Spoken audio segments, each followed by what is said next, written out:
가정의 달을 맞이하여서 지금 성경적인 가정의 역할들에 대해서 배우고 있습니다. 성경적인 부모는 어떤 모습인지, 또 성경적인 자녀는 어때야 되는지, 그리고 오늘하고 다음 주에 걸쳐서 성경적인 부부의 모습은 어때야 되는지를 살펴보고자 합니다. 우리 가정을 보면, 제 가정을 봐도 저는 가장으로서 역할을 잘 못하는 것 같아요. 그래도 우리 가정이 그래 행복하고 이렇게 잘 지켜지는 것은 아내의 역할이 참 크다는 것을 제가 잘 알기도 합니다. 그래서 오늘 말씀을 통해서도 사실 저는 행복한 가정, 특별히 부부가 정말 하나님의 말씀 안에서 어떤 부부의 모습이 되어줘야 되는지를 사실 저도 배우려고 하는 그런 마음으로 여러분들과 함께 말씀을 나누도록 하겠습니다. 사실 성경적인 부부에 대해서 말씀을 드리기 전에 사실 우리가 결혼을 할 때 대부분은 이 부부라는 것이 어때야 되는지를 성경적으로 배우거나 준비해서 결혼하신 분 있으면 한번 손 들어보세요. 없으시죠? 아마 있을지는 모르겠지만 대부분은 없을 겁니다. 결혼할 때가 됐으니까, 좋아하는 사람이 생겼으니까, 나이도 됐으니까, 결혼할 때가 됐으니까 결혼하자 해서 결혼했을 수도 있고요. 심지어 제가 여기 우리 어르신분들 중에는 그런 분도 있다는 걸 들었는데, 부모님들끼리 서로 알지도 못하는데 부모님들끼리 서로 얘기가 주고받다가 이쪽에선 아들, 이쪽에선 딸 결혼시키자 해가지고 만나서 결혼한 경우도 있더라고요. 연애 이런 걸 떠나서 그냥 선 봐가지고 결혼한 경우도 있는 거죠. 그래서 결혼할 때 어떤 생각을 하냐면, 아내들은 막연하게 남편이 그냥 내 친정 아버지 같겠거니 하고 결혼을 하고요. 그렇죠? 남편들은요, 아내들이 자기 엄마 같을 거니 하고 결혼을 하는 거예요. 그리고 막상 결혼했더니 엄마도 아니고 아빠도 아니고 이상한 사람끼리 지금 같이 살고 있는 거죠. 그러니까 어떻게 해요? 지지고 볶고 막 싸우고 난리를 치는 겁니다. 그런 시간이 좀 지나다 보면 이혼을 하자니 그렇고 그냥 체념하고 이게 그냥 이렇게 살다 마는 거구나 하고 사시는 분들이 의외로 많다는 거죠. 그런데 우리가 예수님을 영접하고 나면요, 하나님의 자녀가 됐잖아요.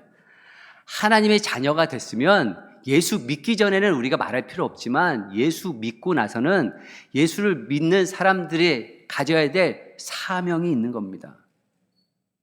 하나님의 자녀로서 여태까지는 하나님의 말씀도 모르고 정신없이 살았다면 이제는 하나님의 자녀가 됐으니 하나님의 말씀 안에서 우리가 어떻게 살아야 되는지를 우리 자신을 돌아보고 그 하나님의 말씀 가운데서 사는 그 부르심에 합당한 삶을 살아야 될 줄 믿습니다. 그래서 이제는 하나님의 부름을 받은, 어떻게 보면 우리는 부부로서의 부름을 받은 거죠. 그 부름에 합당하게 살아야 되는 것이 하나님이 원하시는 부부의 모습이고 하나님 원하시는 남편이고 아내가 되어줘야 된다는 겁니다. 그래서 오늘 이 부부에 대한 말씀을 하는데, 또 결혼 안 하신 분들은 또 이거 나한테 적용이 될까 생각하실지 모르지만 나중에 써먹으시면 되는 거고, 그리고 연세 드신 분 아니면 혼자 계신 분들도 여러분 자녀들 있잖아요. 자녀들이 부부인 그런 우리 자녀들 둔 부모님들 있잖아요. 그러면 부부는 어떻게 살아야 될지를 여러분들이 먼저 하나님의 말씀 안에서 알고 자녀들에게 가르치는 그런 또 팁으로 또 사용해 주시면 기회가 되면 좋겠습니다. 그래서 성경적인 부부가 어떤 것이냐 하면, 우리가 다 읽진 않았지만요, 21절에서 33절까지의 내용을 보면 그게 다 무슨 내용이냐면요, 남편과 아내에 관한 이야기입니다. 그래서 소제목이 있잖아요. 성경을 이렇게 보면 소제목이 있는데 그 제목이 뭐라고 되어 있냐면 남편과 아내라고 제목이 되어져 있습니다. 그런데 이 21절부터 33절을 쭉 읽다 보면 남편과 아내의 제목을 가진 내용인데도 불구하고 남편과 아내에 대한 단어보다 더 많이 나오는 단어가 등장합니다. 그것이 바로 그리스도와 교회입니다. 아내와 남편을 이야기하는 것보다 더 많이 나오는 게 뭐라고요? 그리스도와 교회, 그리스도와 성도라는 의미인 거죠.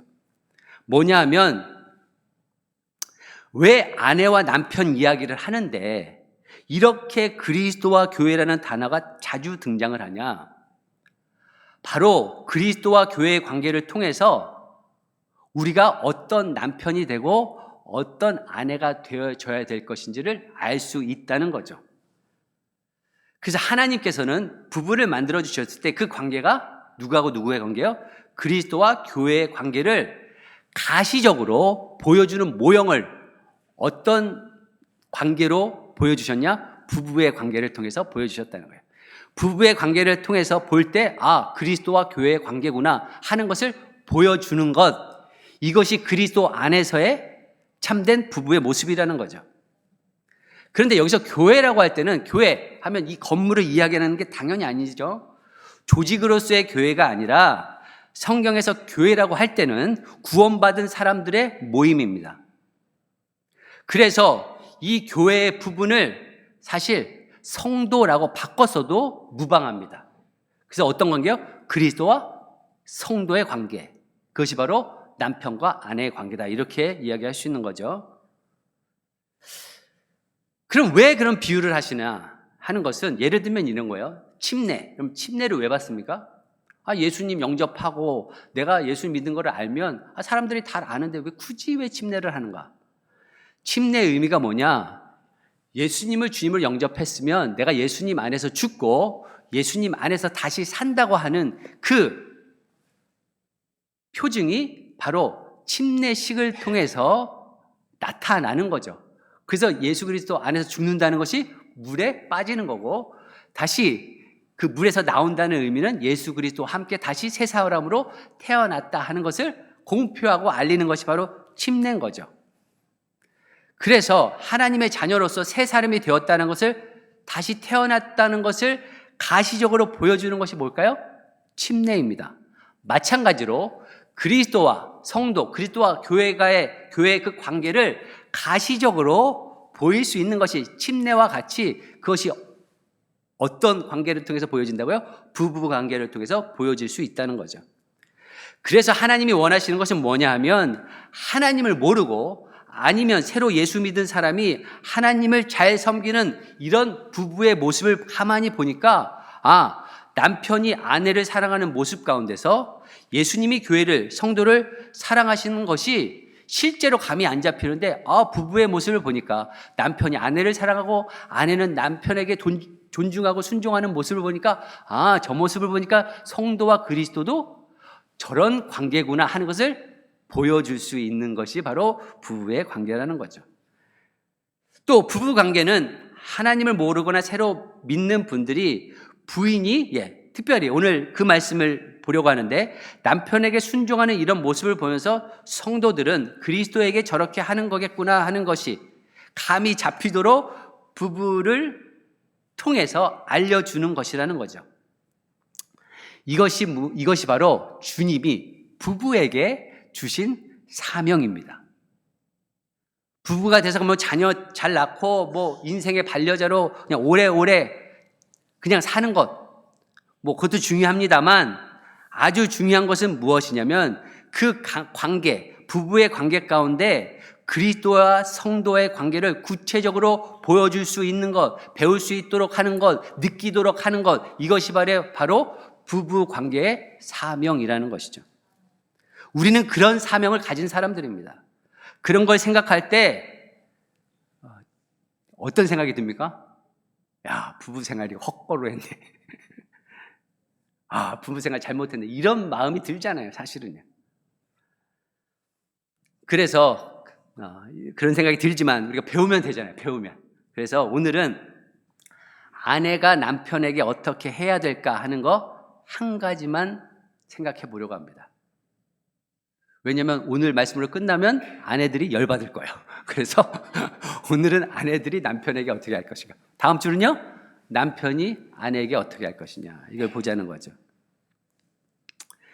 22절 한번 볼까요? 22절 말씀 함께 읽겠습니다. 22절 말씀 시작. 아내들이 자, 그러면 성도가 그리스도를 향한 기본적인 태도가 뭘까요? 그것이 바로 순종입니다. 순종이죠. 왜냐하면 우리가 예수님을 주님, 주인이라고 부르잖아요. 그렇기 때문에 성도는 주인 대신 주님이 나의 주인이기 때문에 순종해야 되는 거죠. 예수님이 나의 주인이니까 나는 그분에게 의지하고 순종하면서 사는 것이 그리스도와 성도와의 관계입니다. 그런데 이 관계를 아내는 나타낼 책임이 있다는 겁니다. 그래서 아내된 여러분 남편에게 하기를 주님께 하듯 하십시오. 그랬고 24절에도 이렇게 말씀해요. 교회가 그리스도께 순종하듯이 뭐요? 아내도 모든 일에 남편에게 어떻게요? 순종해야 합니다. 순종해야 합니다. 그래서 아내된 여러분들은 다시 책임감을 가지셔야 돼요. 여러분들이 남편에게 어떻게 하냐 하는 것을 통해서 그리스도께서 정말 성도가 그리스도께 하는 것을 자녀들도 배우고 믿지 않는 사람 아니면 세상에 있는 사람들이 볼 수 있게끔 하기 때문에 책임감이 있어야 되는 거죠. 그래서 우리 아내들은 큰 사명을 깨달으셔서 나는 단순한 부부 관계가 아니라 그리스도와 성도와의 관계를 내가 남에게 가르쳐주고 보여주는 이런 책임이 있구나 하는 것을 깨달으시고 그리스도에게 순종하듯이 순종하시는 우리 여러 자매님들이 되시길 아내들이 되시길 예수 그리스도의 이름으로 축원합니다. 예. 아멘 소리가 작잖아요. 네, 이럴 줄 알았어요. 제가 아멘 소리가 작아요. 네. 그럼 이 얘기를 하면 우리 남자분들이 막 신이 나죠. 순종. 성도가 교회가 주님께 순종하듯이 아내가 나한테 순종한다. 좋잖아요. 근데 제가 성경적인 순종에 대해서 얘기를 안 했어요. 그냥 순종이야 했지만 성경적인 순종을 알아야 되잖아요. 그래서 성경적인 순종이 아닌 것부터 설명드릴게요. 성경적인 순종이 아닌 것. 첫째로 뭐냐? 성경적인 순종이 아닌 것은 무엇이냐면 굴종을 의미하지 않습니다. 순종이라는 것이 굴종을 의미하지 않습니다. 굴종이 뭐죠? 굴욕적인 순종. 그러니까 아내가 남편에게 순종하는데 굴욕적으로 굴종한다. 그 의미가 아니라는 거죠. 아내가 남편에게 순종하라고 했다고 남편이 하라는 대로 그냥 아무 말도 안 하고 그대로 쫓아가는 거, 시키는 대로만 하는 것, 이것이 굴종인데 그것을 의미하는 것이 아닙니다. 왜냐하면 하나님께서 아내를 만들어주셨을 때는 종이나 자기가 부리는 하인으로 만들어주시지 않았어요. 하나님께서 아내를 허락해 주신 이유는 무엇이냐? 동역자로 우리에게 허락해 주신 거죠. 이것은 창세기에 보면 잘 나와 있습니다. 하나님께서 사람을 창조하시는 모습을 보면 알 수 있는데 하나님께서 흙으로 누구를 먼저 창조하셨죠? 아담, 남자를 먼저 창조하셨어요. 그리고 생명을 불어넣으시고 이제 아담이 이렇게 살아 있는데 가만히 보니까 이 아담 혼자 있는 것이 별로 좋지가 않은 거예요. 그래서 창세기 2장 18절에 보면 이렇게 얘기해요. 남자가 혼자 있는 것이 좋지 않으니 그를 돕는 사람, 누구요? 그를 돕는 사람, 곧 그들에게 알맞은 짝을 만들어 주겠다. 이렇게 말씀하신 거예요. 그러니까 남자가 혼자 있는 게 뭔가 불완전해 보이고 좋아 보이지 않는 거죠. 그래서 하나님께서 그를 돕는 배필로 알맞은 짝으로 하나님께서 아내를 허락해 주신 겁니다. 그래서 아내는 부릴 사람도 아니고 종도 아니고요. 돕는 사람입니다. 그래서 그 사람을 뭐라고 표현해요? 알맞은 짝이다. 알맞은 짝이다. 그때 당시에 하나님께서 딱 천지 창조를 하시고 나서 여러 짐승들도 만들고 자연을 다 만드셨잖아요. 그럼 다른 것들로 말미암아 도움을 얻을 수 있을 수도 있잖아요. 그런데 하나님께서는 돕는 자로 하와를 만들어 주신 거죠. 여성을 만들어 주신 겁니다. 그래서 그런 얘기도 합니다. 어떤 분들은 하나님께서 여자를 만들 때 아담의 어디 부위를 떼서 하와를 만들었습니까? 갈비뼈를 떼서 만들었는데 만약에 하나님께서 아담의 목뼈를 빼서 하와를 만들었으면 아담의 머리 꼭대기에 올라갔을 것이다. 아니면 발에 있는 뼈로, 아담의 발에 있는 뼈로 하와를 만들었으면 남자가 아내를 짓밟았을 것이다. 그러니까 하나님이 이걸 다 아시고 갈비뼈 바로 옆에 동등한 입장에서 돕는 배필로 하와를 만드셨다. 뭐 일리도 있죠, 그죠? 그래서 하여튼 아내를 만들으셨을 때는 돕는 배필로 만들어 주셨다는 거죠. 동역하는 동반자가 된다는 그런 의미입니다. 그래서 성경적인 순종이라는 것은 굴종을 의미하는 것이 아닙니다. 하나님께서 남편을 보필하기 위해 여자를 만들어 주셨기 때문에 남자와 다른 사람과 짝 지어주신 거예요. 서로 부족한 것을 채우기 위해서 만들어 주셨다는 거죠. 그러니까 남자와 여자는, 남편과 아내는 사물을 보는 눈도 다르고 느끼는 법도 다르고 사건을 해결하는 방법도 완전히 달라요. 그런 다른 것을, 그런 약점을 보완하기 위해서 짝을 지어주신 겁니다. 그런데 참 남자들이 좀 어리석은 부분이 있어요. 왜냐하면 그렇게 보완하기 위해서 만들어준 짝을 하나님께서 허락해 주셨는데 그 아내에 대해서 고마운 줄 모르고 맨날 잔소리 한다고 그러고 뭐 못하게 한다고 그러고 막 불만을 하잖아요. 그럴 때 우리 말씀을 다시 생각하고 하나님께서 부부를 허락하신 이유가 무엇인지를 또 깨달아야 되는 거죠. 남편들이 남편들의 약점을 보충해주고 또 실수를 방지해준다는 거, 이거를 위해서 아내를 허락해 주셨기 때문에 때로는 나와 생각이 다르고 다르게 느끼고 다른 해결 방법을 찾는 이 아내에 대해서 불평하지 마시고 감사하시는 우리 형제님들이 되시기를 예수 그리스도의 이름으로 축원합니다. 남편들은요, 하나님께서 이렇게 돕는 배필로 아내를 만들어 주셨는데 남편들이 넌 그냥 내가 하라는 대로 해, 아니 이런다든지, 이 남자가 하는데 왜 이렇게 여자의 목소리가 높아, 막 이런 거 있잖아요. 군만 말지 말고 그냥 해, 막 이런 거. 이렇게 굴종을 강요하면 하나님께서 부부를 만들어 주신 창조의 원리가 깨진다라고 생각하시면 됩니다. 그렇게 자기 멋대로 하려면 어떻게 될까요? 혼자 살면 되죠, 혼자. 식물 키우세요, 식물. 그러면 뭐 식물 같은 거 키우세요. 대답도 안 하고 뭐 대꾸도 안 할 거 아니에요. 하여튼 약점을 서로 돕는 배필로 나의 부족한 것을 채우기 위해서 짝을 지어주셨다라고 생각하시면 됩니다. 그래서 때로는 우리 형제님들이 아내 말에 귀 기울일 필요가 있어요. 너무 독단적으로 일방적으로 하는 것을 조심하시기 바랍니다. 비교적 우리 여성분들이 지혜가 더 있어요.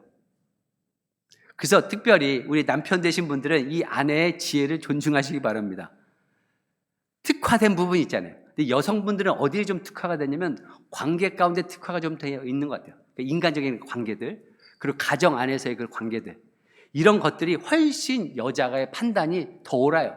그럴 때는 남자가 잔말 말하지 말고 뭐 잔소리하지 말고 그냥 들어주세요. 들어주세요. 왜냐하면 여성들은요, 가정을 보호하고자 하는 본능적인 게 있어요. 남자들은요, 별로 책임 안 져요. 그냥 나가서 그냥 일 벌리는 거, 거기에 더 관심이 있지, 가정을 어떻게든 잘 지키고 보호하고 책임지고 하는, 본성적으로 그렇다니까요. 그러니까 여성들이 가정에 대해서 돌보는 이런 거에 대해서는 그냥 맡기시면 돼요. 그리고 여성들은 하나님께서 우리 가정에 안정장치로 주신 것이다 생각하고, 우리 남편들은 아내의 말을 그냥 잘 들으시면 됩니다. 가정에 있어서 말씀드리는 거예요. 그래서 때로 아내가 그럴 수 있잖아요. 지금은 안 된다, 이거 하면 안 돼, 그리고 나중에 합시다. 이럴 때 고마운 줄 아세요. 왜냐하면 아내들 때문에 가정이 유지되는 경우가 너무나 많기 때문에 그렇습니다.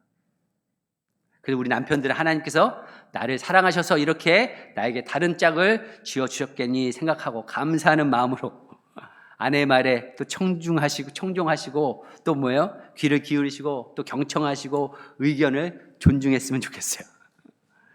자, 그래서 그러면 성경적인 순종은 뭐예요? 굴종이 아니다 그랬죠. 굴종이 아니다. 성경적인 순종이 아닌 것 두 번째는 무엇이냐? 절대 순종을 의미하지 않습니다. 뭐라고요? 절대 순종을 의미하지 않아요. 무슨 말이냐 하면 남편이 하라는 대로 다 쫓아가는 것이 순종이 아닙니다.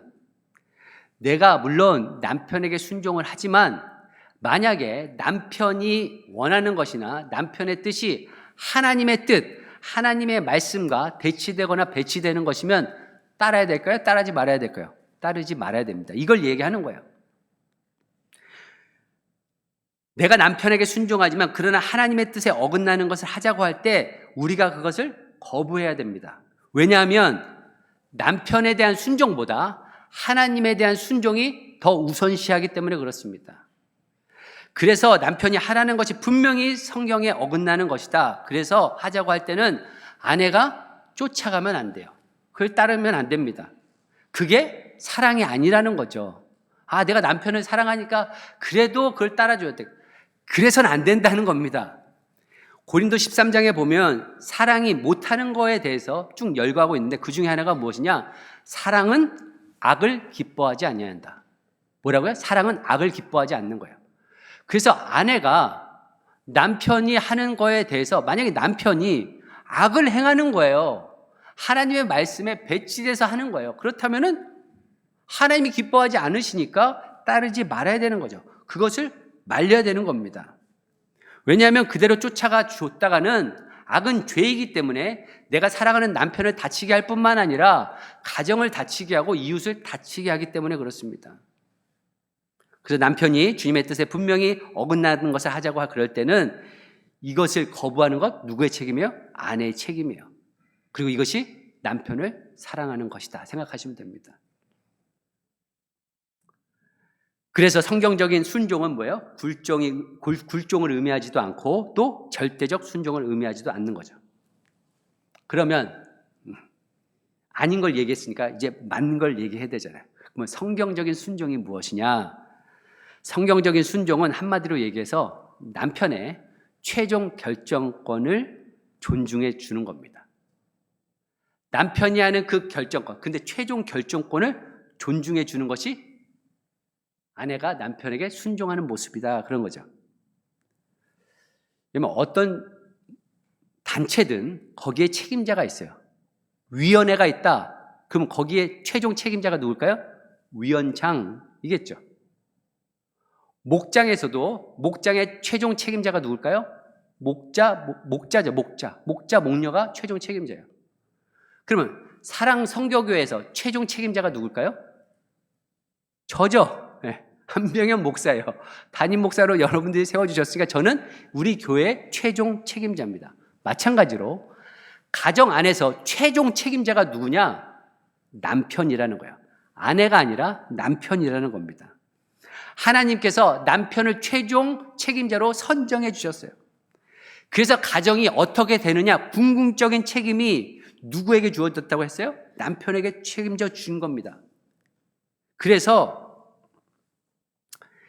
가정은 부인이 책임지거나 자녀가 책임지는 것이 아니라 남편이 책임지기 때문에 최종 책임자이기 때문에 남편에게 순종하라는 거죠. 그렇다면 남편에게 최종 책임을 하나님께서 물으신다는 것을 우리가 어떻게 아냐? 성경을 통해 알 수 있어요. 이것도 창세기를 보면 압니다. 창세기에서 아담과 하와를 창조하시고 나서 다음에 무슨 일이 생겼습니까? 하나님께서 아담과 하와를 통해서 정말 하나님의 계획이 있었잖아요. 그리고 그 에덴 동산에 정말로 많은 과실과 그런 열매들을 맺게 하셨어요. 그래서 그거를 다 따먹으래요. 그런데 따먹지 못하는 것 유일하게 하나 정해놨어요. 그게 뭘까요? 선악과. 선악을 알게 하는 그 나무의 열매는 따먹지 말라고 이야기를 한 거죠. 명령을 한 겁니다. 그런데 이 뱀이, 사단이 와서 누구를 유혹합니까? 하와를 유혹해요. 그래가지고 하와가 보암직도 하고 먹음직도 한 그 선악과 열매를 따먹습니다. 그 따먹은 불순종의 그 죄의 결과가 무엇이냐? 인류 가운데 죽음을 가져다 줍니다. 그걸 따먹지 않았으면 우리가 죽지 않고 살 텐데 이 땅에 인류의 그 죽음이 갖고 오게 되는 거죠. 그러면 인류에게 죽음을 갖고 온 장본인이 누굴까요? 장본인? 하와죠. 하와잖아요. 그리고서 이제 아담에게 줬으니까. 근데 로마서 5장 17절에 보면 이런 말씀을 해요. 사도 바울이 로마서 5장 17절에 아담 한 사람의 범죄 때문에 그 한 사람으로 말미암아 죽음이 왕노릇하게 되었다. 분명히 창세기에 보면 하와 때문에 죄를 지은 그 결과가 죽음인데, 이 로마서에 보니까 그 죄의 책임을 누구한테 물어요? 아담에게 묻습니다. 원래대로라면 하와 한 사람의 범죄 때문에 그 하와로 인해서 죽음이 왕노릇했다 이래야 되잖아요. 그러지 않고 아담을 분명하게 언급을 합니다. 즉 가정의 궁극적인 책임은 누가 져야 되냐면 아담이 져야 되기 때문에 그렇습니다. 그래서 가정이 행복해도 가정이 불행해도 최종 책임은 누구에게 하나님께서 물으시냐? 아내가 아니라 남편에게 묻는다는 거예요. 그렇기 때문에 그 최종 결정권에 대해서 아내가 남편을 존중해 주는 겁니다. 예를 들어서 이런 거예요. 어떤 조그만 공장이 있어요. 거기서 기술자가 있는데 이 기술자가 한 10년 정도의 경력이 있어요. 그래서 이 회사 돌아가는 사정을 다 알잖아요. 공장 돌아가는 것도 다 알아요. 근데 갑자기 어느 날 슈퍼바이저가 딱 왔어요. 슈퍼바이저가 딱 왔는데 이 슈퍼바이저가 지금 이 기술자는 A라는 방식으로 공장에서 돌리고 있는데 이 슈퍼바이저가 A 방식 말고 B라는 방식, 이 방법을 사용하세요 하고 명령을 내린 거죠. 어떻게 보면. 그런데 자기가 기술자로서 이 공장이 돌아가는 걸 다 알잖아요. 그래서 이 B라는 것을 하면 반드시 안 된다. A라는 것을 해야 됩니다. 고집을 피우는 거야. 근데 이제 슈퍼바이저는 뭐라고 얘기할까요? 아니다, 아니다. 내가 하는 방식 B대로 해라, B대로. 왜 그렇게 하라고 얘기할까요? 자기가 최종 책임자이기 때문에 그렇습니다. 그럼 이 기술자는 그걸 따르는 거죠. 왜요? 자기가 최종 결정권자나 최고 책임자가 아니기 때문에 그렇습니다. 그래서 슈퍼바이저가 하라는 대로 하는 게 마땅한 거죠. 하나님께서 가정의 책임을 누구에게 주셨다고요? 남편에게 주셨습니다. 결국 하나님 앞에 책임을 묻는 사람은 남편이기 때문에 우리 아내된 분들이 남편에게 물론 권면하고 권유도 하고 이렇게 하자고 조언도 할 수 있어요. 그런데 서로 의견이 안 맞는 거예요. 서로 맞춰지지가 않아요. 아니, 서로 노력을 했는데도 불구하고 맞춰지지 않아요. 그러면 최종적으로 누구의 결정을 따라야 되는 겁니까? 남편의 결정을 따르는 겁니다. 왜요? 남편이 최종 책임자고 하나님은 그 최종의 책임을 남편에게 묻기 때문에 그렇습니다. 남편이 잘나서가 아니라 하나님께서 남편에게 최종 책임을 묻기 때문에 그렇습니다. 그런 면에서 사실 자매님들은 좋은 면이 있어요. 왜냐하면 우리가 주님 앞에 쓸 거 아니에요. 주님 앞에 딱 서요. 뭐 주님이 우리 자매님들은 뭘 물어보시냐? 한 가지 물어보셔요. 너 어떻게 세상 살아면서 믿음 어떻게 지키고 왔냐? 하고 그거 물어보실 거예요. 근데 남편에게는 세 가지를 물어보셔요. 세 가지. 첫 번째, 야, 너 어떻게 세상에서 믿음을 지키고 왔냐? 그리고 또 두 번째, 너의 자녀들의 신앙, 너 어떻게 잘하고 왔냐? 그리고 세 번째, 너 아내, 준 그 아내에 대해서 네가 얼마나 신앙적으로 도움을 주면서 그렇게 살다가 왔냐? 세 가지를 물어보시는 거예요. 그러니까 남편들이 불쌍한 거죠. 나중에 그 책임을 다 물어야 되니까. 그죠? 근데 저한테는 한 가지 더 책임이 있어요. 저는 사랑성교회 담임 목사잖아요. 그러면 안 목사야, 너 이 땅에서 사랑성교회 성도들 책임지라고 너 이렇게 내가 보냈는데 너는 그 성도들을 어떻게 잘 신앙적으로 이끌다 왔냐? 그거 물어보실 거 아니에요. 제가 그게 큰 부담이에요. 정말 큰 부담입니다. 그래서 제가 기도할 수밖에 없죠. 그래서 여러분들 한 사람 한 사람 이름 놓고 기도하는 거예요. 여러분들 신앙적으로 하나님 앞에 섰을 때 칭찬받을 수 있기를 위해서 기도하는 거죠. 그래서 사실 집안에 생긴 문제를 누가 다 하나님 앞에서 책임져야 하냐면 남편이에요, 남편. 그래서 순종하는 겁니다. 그래서 여러분들 가정에 관한 의견이 나오면 우리 자매님들, 아내된 분들은 하나님의 돕는 배필로 주셨으니까 물론 여러분들의 의견, 여러분들의 생각 이야기하지만 이것이 물론 성경에 어긋나지 않는 것이라면 의견을 조율하다가 서로 맞지 않으면 최종 결정은 누가 해요? 남편이 하도록 하는 겁니다. 왜냐하면 남편이 최종 책임자이기 때문에 그런 거죠.